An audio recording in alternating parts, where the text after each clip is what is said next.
Hey guys, it's D-Money, and I'm here to bring you the ultimate guide to the Hearthstone World Championship 2021. Let's go. So I wanted to get started with this tweet that I saw from TJ Sanders, who is a caster for Hearthstone Esports, saying that he recorded an interview yesterday with A-Bar, who is the product manager for Hearthstone Esports, and they talked about the plans and changes for 2022 for the competitive scene of Hearthstone.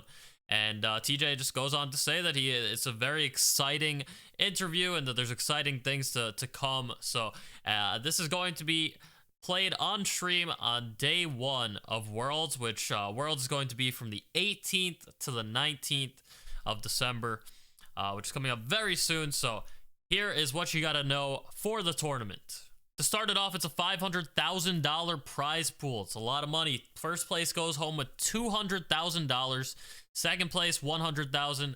Third and fourth get $50K each, and then fifth through eighth get $25,000 each. Pretty nice payout. The World Championship consists of 8 players. It's going to be the top 2 from each region, that being Americas, Europe, and Asia Pacific, and then 2 from Gold Series champions, which is a league from China, and they will be competing for this prize pool. It'll be a 2-day event. It's going to be December 18th through 19th, like I said before, and it is a double elimination, so you have to lose 2 matches to be out in this first round, leading up to the top 4. It's going to be a conquest format, best of 5, so each player is going to bring 4 decks. One is going to get banned each round, and then you have to get a win with the remaining 3 decks. And whoever gets a win with all 3 remaining decks first moves on to the next part of the tournament. I just wanted to highlight the players that are going to be participating in the tournament, give a brief rundown of their statistics that are provided by Hearthstone themselves.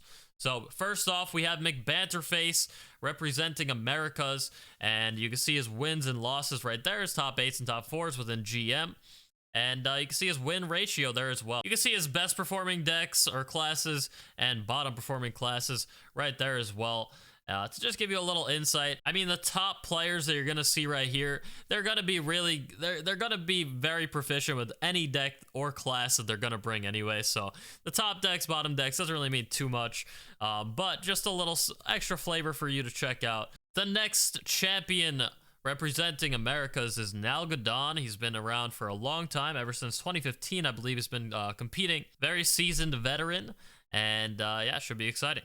Next, representing Europe is Gabby, who has been he's been taking the world by storm. He's got a really good win ratio in Grandmasters. He's had numerous top ladder finishes, is consistently #1, and yeah, it should be very interesting. There's a lot of people rooting for Gabby this year, and we'll see if he can take it home. Next up, we have Frenetic, who is maybe a bit new to the professional Hearthstone scene, but I mean, he got to this stage in the competition.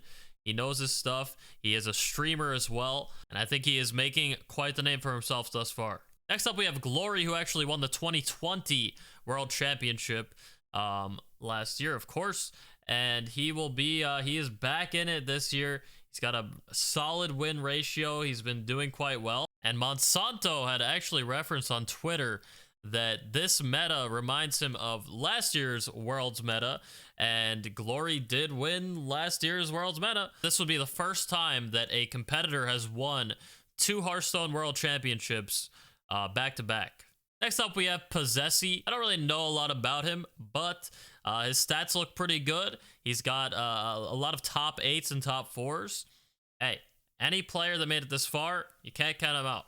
And I don't really know about our last 2 competitors that are from Gold Series China, but you can see some information on the screen right now about Tian Ming and Zhao Bai, which, I mean, they have performed.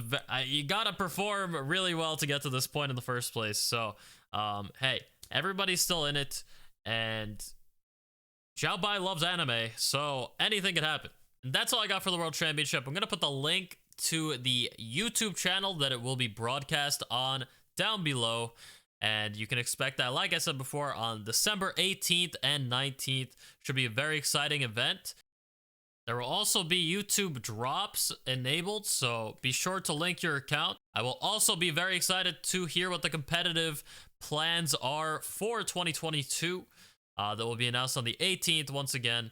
Let me know what you think down below, if this helped you out a little bit, if it cleared it up for you a bit, if you're excited for the championship, if you're not excited for it, who you want to win. I would love to know. My choice, I'm a little biased, but it's McBanterface. He's a good friend of mine. He's on my team Hype Horizen. He's a great guy. He's put in all the work necessary, and he really deserves it. But any of these players are very deserving, of course. They've put in a lot of work to get to this point. So good luck to all the competitors, and thank you very much for watching. I'll see you in the next video. It's your boy D Money. I'm out of this.